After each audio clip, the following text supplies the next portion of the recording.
Que eu comecei a montar minha primeira academia apenas com R$ 2.000 no bolso. E aqui eu tenho que mostrar o quanto Deus opera na gente quando a gente tem um propósito claro através da dificuldade. Porque eu lembro muito bem que eu já tinha um sonho de abrir a minha própria academia. Eu sempre gostei da ideia de ter o meu negócio, de colocar a minha identidade, a forma como eu acreditava o treinamento nele. Só que eu tinha apenas R$ 2.000 no bolso. Com R$ 2.000 a gente não consegue abrir uma academia normalmente. Só que Deus, ele provê na vida da gente coisas que a gente não imagina, né?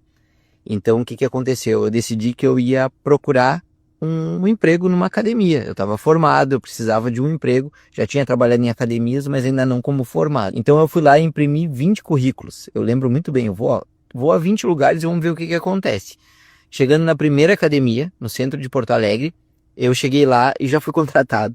Eu tive que guardar os outros 19 currículos que eu não usei. Eu simplesmente já fui contratado de primeira. E foi muito interessante porque aquilo tinha uma missão muito clara para mim. Porque eu tinha uma trava de imaginar que eu não tinha nenhuma forma de abrir a minha academia. Então, entrando lá dentro, esse emprego durou apenas 24 horas. Eu lembro muito bem que não tinha nenhum tipo de instrução, eu não fui guiado por nada, eu simplesmente cheguei lá, me falaram o quanto que eu ia receber, eu ia ganhar R$ 500 para trabalhar 6 horas por dia, das 4 da tarde até as 10 da noite.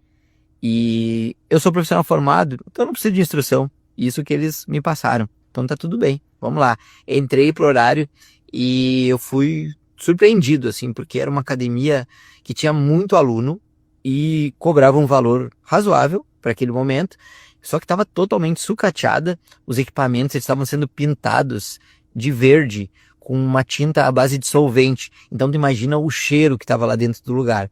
As pessoas, elas brigavam, era uma Babilônia lá dentro. Tipo, não tinha regra, não tinha uma organização, não tinha uma condução. Então elas brigavam por equipamento. Literalmente, quando eu tava lá naquele dia, tinham mulheres puxando uma pelo cabelo, dando briga, com o pessoal tendo que separar elas por causa da briga lá dentro da academia. Foi aquilo que despertou a minha ira. Eu olhei para aquilo e pensei, se isso aqui funciona com essa estrutura, com essa falta de organização, qualquer coisa pode funcionar.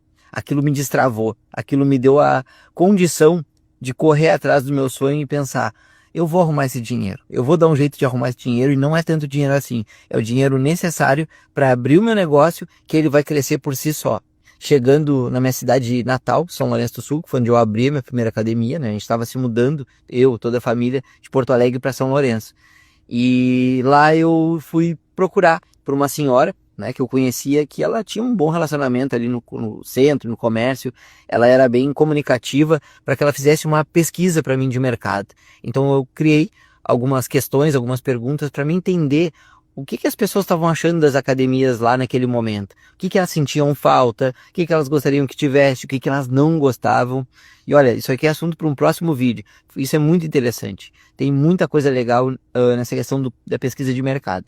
Mas enfim, através daqueles dados ali, eu tive todas as informações que eu precisava para chegar muito forte e trazer um modelo de negócio que atraísse a atenção das pessoas. E é muito legal isso, porque a cidade pequena ela tem uma característica que eu normalmente não gosto, que é a fofoca, né?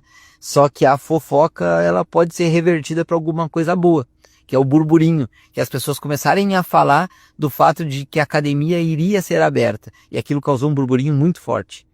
E o que que aconteceu? Eu precisava de dinheiro ainda. Eu ainda não tinha conseguido dinheiro para abrir meu negócio. E a gente estava passando, a minha família passava por uma situação muito difícil, não tinha dificuldade para as coisas do dia a dia, mas não era um bom momento financeiramente. A gente tinha recém se formado numa faculdade particular na Ubra, em Canoas, e a gente chegou a ficar devendo, a gente não conseguia pagar as parcelas todas da faculdade, tinha que achar um jeito de refinanciar aquilo. Então era um momento delicado, não tinha dinheiro para investir, literalmente. Então o que que eu fui fazer? Eu fui procurar os bancos, né? Fui no primeiro banco, foi o Banco do Brasil, e lá foi uma surpresa muito negativa. Porque chegando lá, cheio de empolgação, querendo apresentar o meu projeto, olha a minha cabeça, queria apresentar meu projeto lá para o gerente, ver o que que tinha de possibilidade de financiamento, de como angariar recursos para começar o meu negócio, que seria enxuto no primeiro momento. E Ele chegou para mim e perguntou assim, quantos anos tu tem? E eu, eu tenho 21. E ele falou assim, tu sabe quantos negócios fecham as portas antes de 3, 4 meses? E eu olhei, eu sei exatamente esses dados. Eu tinha feito um curso online do Sebrae, até peguei essa informação lá.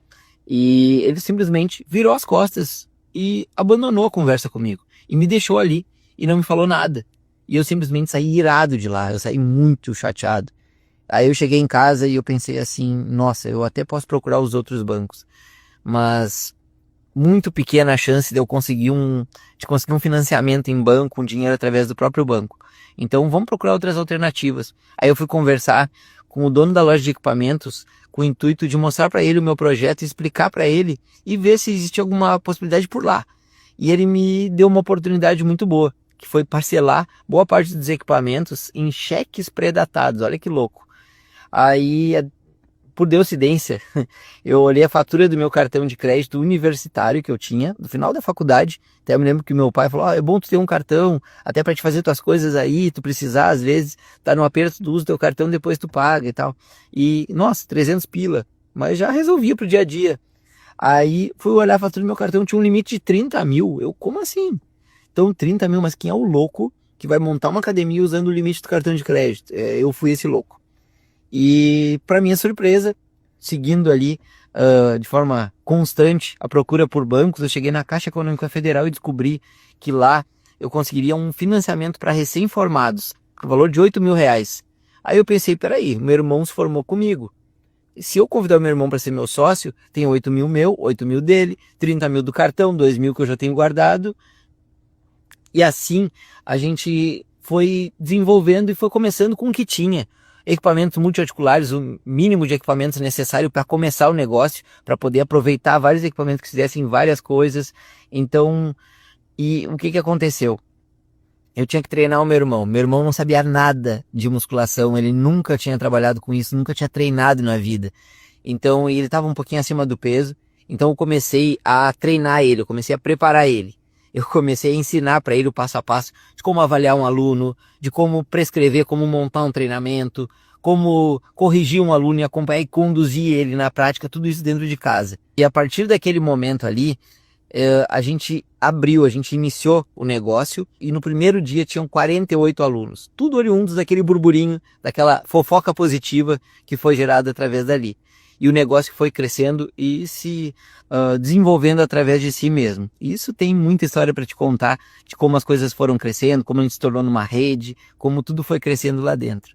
Mas a grande mensagem aqui é como Deus age através da dificuldade para nos mostrar que a gente tem que seguir um caminho, que a gente tem que buscar as oportunidades dentro de tudo que aparece, de todos os aprendizados.